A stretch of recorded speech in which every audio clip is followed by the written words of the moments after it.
ونصلي على رسوله الكريم أما بعد فأعوذ بالله من الشيطان الرجيم بسم الله الرحمن الرحيم رب اشرح لي صدري ويسر لي أمري واحلل عقدة من لساني يفقهوا قولي رب زدني علما اللهم ربنا زدنا علما اللهم أرنا الحق حقا وارزقنا اتباعه وأرنا الباطل باطلا وارزقنا اجتنابه آمين يا رب العالمين. ام المؤمنین سیدہ عائشہ صدیقہ مطہرہ رضی اللہ عنہ، بہت سی رحمتیں ہوں ان پر، اللہ ان سے راضی ہو، ہماری زندگی کی بہترین رول ماڈل۔ جیسا کہ لاسٹ لیکچر میں ہم نے اللہ کے نبی کی زندگی کے اندر ان کا جو کردار تھا اس کے بارے میں ڈسکس کیا۔ اب جب نبی صلی اللہ علیہ وسلم اس دنیا سے چلے گئے تو اس وقت عائشہ صدیقہ رضی اللہ عنہ کی عمر 19 سال کی بھی نہیں تھی، اور اس وقت سے ان کے علم کی جو شہرت ہے وہ ہر طرف پھیلنا شروع ہو گئی۔ حدیث روایت کرنے اور اس کو حفظ کرنے کے اعتبار سے یہ سب سے جو ینگ تھی جنہوں نے بہت زیادہ احادیث روایت کی۔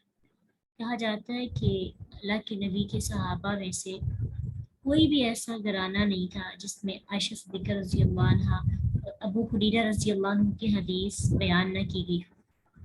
ان کا حافظہ دونوں کا بہت تیز تھا، قوی تھا اور باریک بھی۔ جب بھی صحابہ کو کوئی بھی مسئلہ پیش آتا تو وہ عائشہ صدیقہ رضی اللہ عنہ کی طرف رجوع کرتے، وہ بڑی آسانی کے ساتھ ان کے مسئلوں کو حل کرتی تھی، اور ان کے پاس جو ہے بہت زیادہ مختلف شعبوں کا نالج تھا۔ ان کے بانجے عروہ بن زبیر رحمہ اللہ، جن کے پاس علم حاصل کرنے کے لیے لوگ دور دراز آیا کرتے تھے، وہ عائشہ صدیقہ رضی اللہ عنہ کے بارے میں فرماتے ہیں کہ میں نے فقہ، طب، شعر و شاعری میں عائشہ صدیقہ رضی اللہ عنہ سے بڑا عالم کسی کو نہیں دیکھا۔ وہ بہت زیادہ پڑھنا لکھنا جانتی تھی، حالانکہ اس وقت اتنا زیادہ تعلیم کا رجحان نہیں تھا، لیکن وہ بہترین پڑھ لیتی تھی۔ اس کے علاوہ روایات بیان کرنے کے علاوہ فتوے بھی دیا کرتے تھے۔ فتویٰ کہتے ہیں کہ صحابہ کو کوئی بھی مسئلہ پیش آتا تو وہ عائشہ صدیقہ رضی اللہ عنہ کے پاس جاتے۔ اب اگر ان کو بات سمجھ نہیں آ رہی، اللہ کے نبی کی زندگی میں وہ کام نہیں ہوا، تو پھر یہ ہے کہ فتویٰ دینا پڑتا ہے باقی چیزوں کو دیکھتے ہوئے۔ تو عائشہ صدیقہ رضی اللہ عنہ بھی جو صحابہ فتویٰ دیا کرتے ان میں سے ایک عائشہ صدیقہ رضی اللہ عنہ بھی ہیں جو فتوے دیا کرتی تھی۔ اور وہ 7 صحابہ جنہوں نے 1,00,000 سے زیادہ روایات، 1,000 سے زیادہ احادیث بیان کی، ان میں ایک عائشہ صدیقہ رضی اللہ عنہ بھی ہیں۔ انہوں نے 2,210 احادیث روایت کی، اور دور نبوی میں کوئی بھی ایسی خاتون نہیں تھی کہ جس نے عائشہ صدیقہ رضی اللہ عنہ سے زیادہ احادیث بیان کی گئی۔ اور پھر عائشہ صدیقہ رضی اللہ عنہ کی احادیث میں سے 174 احادیث ایسی ہیں جو بخاری اور مسلم دونوں میں موجود ہیں، اور 54 احادیث صرف بخاری میں ہیں، اور 69 احادیث صرف مسلم میں ہیں، اور اس کے علاوہ جو باقی احادیث ہیں وہ باقی کتب میں موجود ہیں۔ اللہ کے نبی صلی اللہ علیہ وسلم کی زندگی کے بعد 7 صحابہ تھے جو فتوے دیا کرتے تھے۔ کون کون سے؟ ام المومنین سیدہ عائشہ، عمر بن خطاب رضی اللہ عنہ، عبداللہ بن عمر رضی اللہ عنہما، علی بن ابی طالب رضی اللہ عنہ، عبداللہ بن عباس رضی اللہ عنہما، عبداللہ بن مسعود رضی اللہ عنہ، اور زید بن ثابت۔ تو ان 7 میں ایک کون ہے نمبر 1 پہ؟ عائشہ صدیقہ رضی اللہ عنہ، جو کہ دور یہ سب خلفائے راشدین میں وہ حیات تھی اور انہوں نے فتوے دینے کا کام بھی انہوں نے رکھا اور بہت تیزی کے ساتھ فتوے دیا کرتی تھی.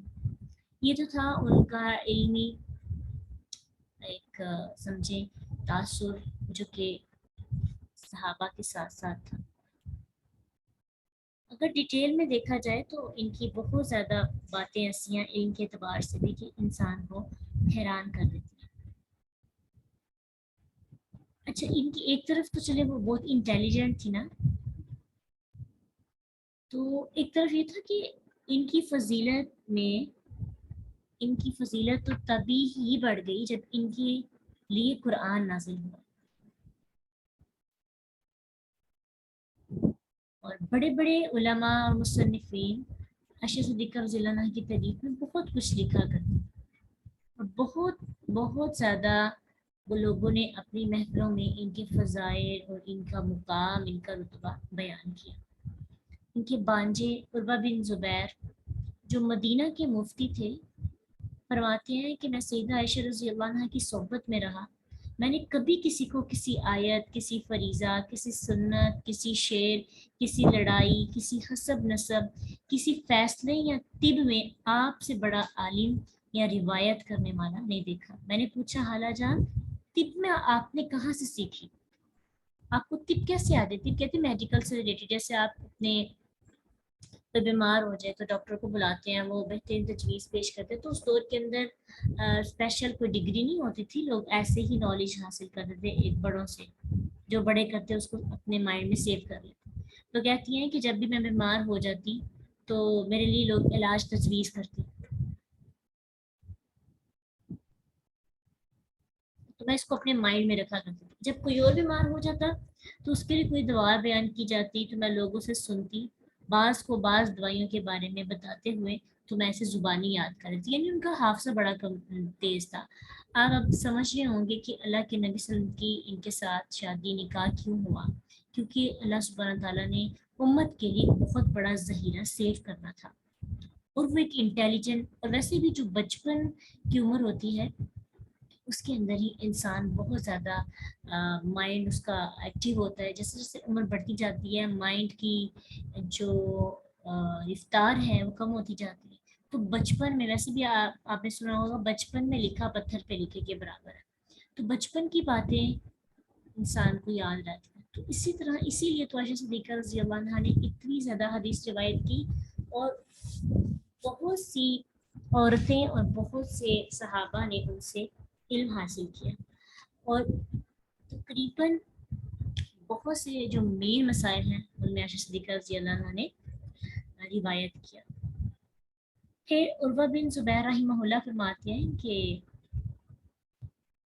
اگر ام المومنین عائشہ صدیقہ رضی اللہ عنہا کی کوئی فضیلت اور نہ بھی ہوتی, مطلب اتنی انٹیلیجنٹ جینیس نہ بھی ہوتی, تو واقعی افق جو بہتان لگنے والا واقعہ تھا اور اس پر اللہ تعالیٰ نے قرآن نازل کیا, وہی ان کی عظمت, جلالت اور رفعت شان کے لیے بہت کافی تھا.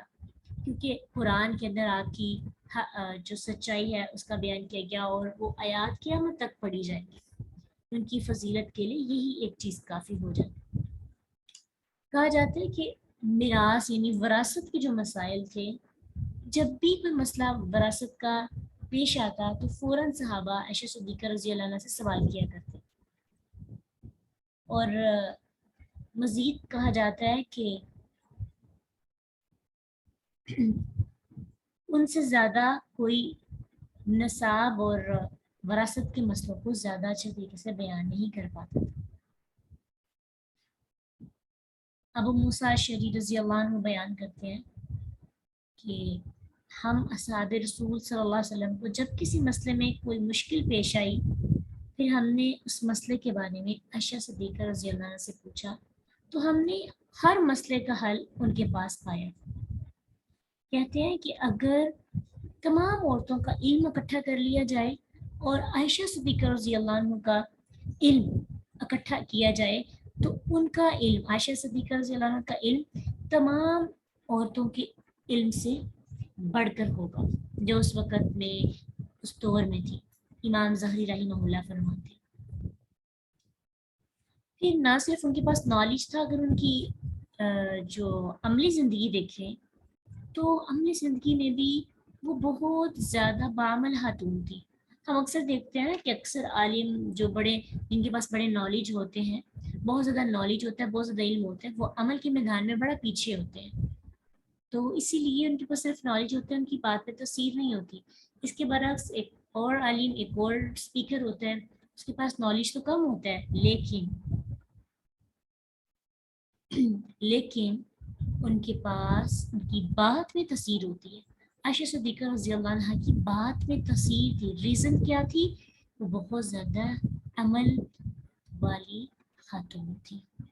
ٹھیک ہے. علم قابل تاثیر تب ہوتا ہے جب بیان کرنے والا عمل کے میدان میں بھی علم کے مقابلے میں ہوتا ہے. جیسے جیسے وہ علم بیان کرتے ہیں اس کا عمل بھی ویسے ویسے ہوتا ہے. آپ ہمیشہ یہ بات ذہن میں رکھیں کہ آپ کی زبان میں تاثیر تبھی ہوگی جب آپ علم کے ساتھ ساتھ عمل بھی کریں گے.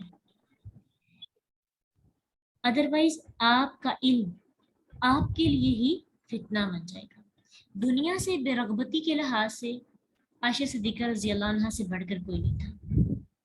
آپ اتنی خوشحال تھی، اللہ نے ان پر اتنی رحمتیں کی، قرآن نازل ہوا، ایک ویل نون پرسنالٹی تھی، لوگ نالج حاصل کرنے آتے تھے، لیکن بے رغبت تھی دنیا سے. کتابوں میں لکھا ہے کہ سیدہ عائشہ رضی اللہ عنہ کی زہد و تقوی کے اتنے زیادہ دل نشین واقعات ہیں کہ انسان اگر سنتا جائے نا تو کانوں کو کاہٹ محسوس نہیں ہوتی.